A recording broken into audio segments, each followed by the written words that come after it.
Thanks so much, dear friend. Thank you so much, Eddie, Prime Minister Ramar. Thank you, and thank you, Albania, for hosting us today. Not just in a beautiful country, but in a country that believes in Europe and stands for its future. Dear friends, thank you all for your support, and I appreciate that we share the same understanding. This war Russia against Ukraine must be ended as soon as possible and in a just way.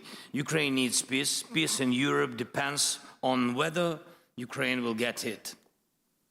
All of you know that this week we had a real chance to take important steps toward ending this war, if only Putin had not been afraid to come to Turkey.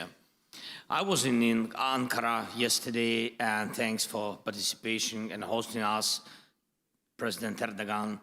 And I was ready for a direct meeting with Putin, whether in Ankara or in Istanbul, and not just for a meeting, but to resolve all the important issues, to my mind.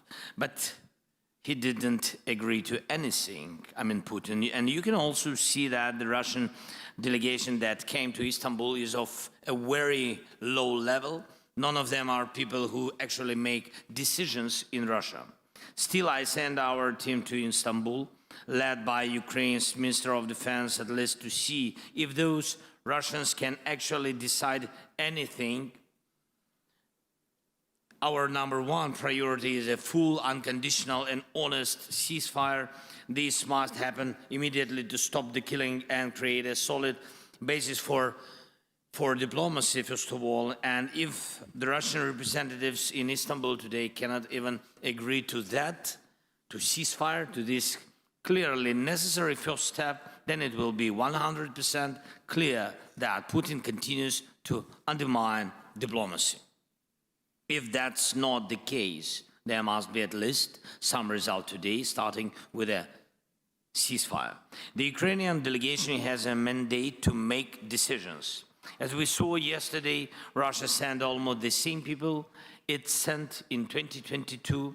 This shows that Russia has not changed its basic approach. They make many statements, many threats, but solve nothing. They are doing everything they can to turn this Istanbul meeting into a staged, empty process, just like the ones in 2022. It's not us or Western leaders who are disrupting the negotiation, as the Russians have been claiming for years. It's Russians who send empty heads to the talks. And that's what destroys the meaning of diplomacy. So if it turns out that the Russian delegation really is just theatrical and can't deliver any results today, the world must respond. There needs to be a strong reaction, including sanctions against Russia's energy sector and banks. Pressure must continue to rise until real progress is made. Ukraine is ready to take all realistic steps to end this war. I call on Putin to give his delegation real authority, and we need a full stop to the killing, long enough to give diplomacy a real chance. Secondly, we must build at least a minimum level of trust in the negotiation process.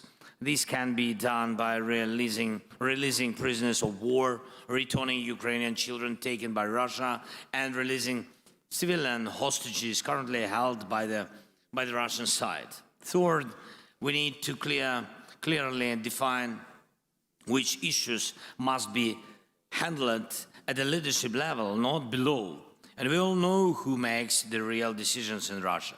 Fourth, together with our leaders and together with the countries who are here with us today, we have begun to create a new security architecture for Ukraine and all of Europe. I thank everyone who is on board. Now it's time to move to very practical steps. And fifth, the United States. President Trump wants to end this war. We need to keep working closely with President and stay as coordinated as possible. Long-term US support is also essential. An American backstop is needed. It's important that we all work together on every level to make that happen.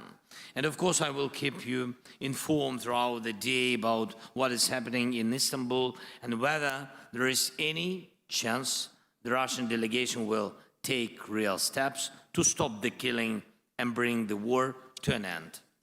Thank you, Eddie, again for the invitation.